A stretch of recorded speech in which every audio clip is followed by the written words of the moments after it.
عليكم ورحمة الله وبركاته. إن الحمد لله وحده والصلاة والسلام على من لا نبي بعد أما بعد فقال تعالى في القرآن المجيد والفرقان الحميد أعوذ بالله من الشيطان الرجيم يوصيكم الله في أولادكم للذكر مثل حظ الأنثيين. محترم ناظرین، آج ہمارا وراثت کا 8واں سبق 8واں لیسن ہے۔ آج ہم اصحاب الفروض میں سے جو آخری مرد رہتا تھا، چوتھا اخ لِأُم یعنی کہ ماں کی طرف سے بھائی، اس کی وراثت پڑھیں گے کہ اس کو وراثت میں سے کتنا حصہ ملتا ہے اور کب ملتا ہے۔ تو آئیے میں آپ کو قرآن کریم کی طرف لے کر آتا ہوں۔ سورۃ النساء میں اللہ تعالیٰ نے بیان فرمایا ہے وَإِن كَانَ رَجُلٌ يُورَثُ كَلَالَةً أَوِ امْرَأَةٌ وَلَهُ أَخٌ أَوْ أُخْتٌ فَلِكُلِّ وَاحِدٍ مِّنْهُمَا السُّدُسُ۔ تو اس سورت کے اس آیت کے ٹکڑے میں اللہ تعالیٰ نے یہ جو ماں کی طرف سے بہن اور بھائی ان کی وراثت کو بیان فرمایا ہے۔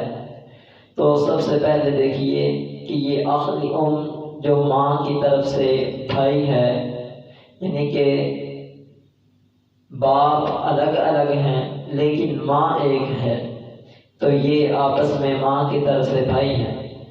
تو ایسی صورت میں اس کو وراثت کا حصہ ملے گا کتنا؟ 1/6 1/3، یہ 2 حصے اس کے مقرر ہیں۔ اور تیسری حالت یہ ہے کہ اسے کچھ نہیں ملے گا۔ تو یہ 3 حالتیں بنتی ہیں۔ پہلی حالت دیکھیں جو قرآن کریم میں اللہ تعالیٰ نے بیان فرمائی وَإِن كَانَ رَجُلٌ يُورَثُ كَلَالَةً أَوِ امْرَأَةٌ وَلَهُ أَخٌ أَوْ أُخْتٌ فَلِكُلِّ وَاحِدٍ مِّنْهُمَا السُّدُسُ۔ آدمی فوت ہو گیا، اب اس کی نہ اولاد ہے، نہ اس کے سگے بہن بھائی ہیں اور نہ ماں باپ ہے۔ تو اس صورت میں جو یہ اخ لِأُم ہیں اور اخت لِأُم یعنی ماں کی طرف سے بہن بھائی، وہ اس کے وارث بنیں گے۔ تو اس کی شرطیں میں اپنے الفاظ میں بیان کر دوں، یعنی کہ پہلی شرط یہ ہے کہ عدم المعصب اور عدم المشارک، عدم الفرع الوارث الاعلی منها اور عدم الاصل الوارث من الذکور، عدم الاشقاء، یہ 5 شرطیں اس کی بیان کی جاتی ہیں عربی میں۔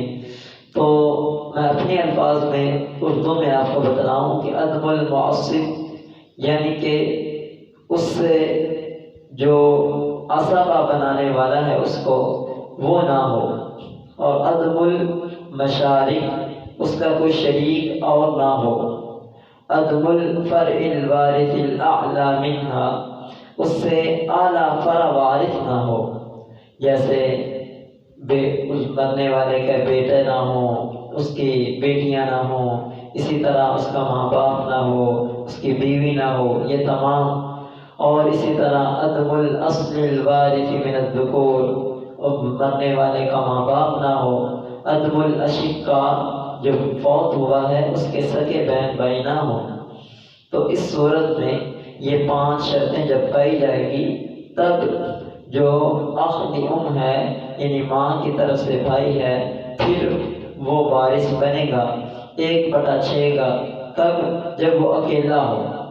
عدم المشارک یعنی کہ یہی ہے کہ اس کا کوئی اور شریک نہ ہو اور بھائی نہ ہو، اکیلا بھائی ہے، پھر وہ 1/6 کا وارث بنے گا۔ مثال کے طور پر ایک آدمی ہے، وہ فوت ہو گیا، اب اس کی نہ اولاد ہے، نہ ماں باپ ہے، نہ اس کے سگے بہن بھائی ہیں، اور اس کا صرف ایک بھائی ہے ماں کی طرف سے، یعنی اس کی جو ماں ہے اس نے کسی اور سے شادی کی تھی اور اس سے صرف ایک بیٹا پیدا ہوا ہے، اور وہ ایک بیٹا ہے اس کا ماں کی طرف سے بھائی ہے۔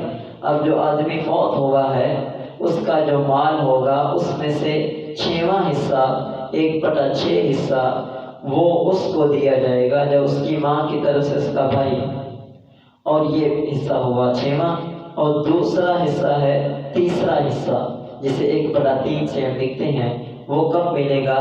قرآن کریم میں اللہ تعالیٰ نے سورۃ النساء میں ہی فرمایا، اس سے آگے فَإِن كَانُوا أَكْثَرَ مِن ذَلِكَ فَهُمْ شُرَكَاءُ فِي الثُّلُثِ، اور اگر وہ ایک سے زیادہ ہوں، یعنی کہ جو ماں کی طرف سے بھائی ہے وہ ایک نہیں بلکہ ایک سے زیادہ ہے، یعنی یا یہ ہے ایک بہن ہے ایک بھائی ہے، 2 ہیں یا 2 سے زیادہ ہیں، تو اس صورت میں پھر وہ 1/3 کا وارث بنے گا۔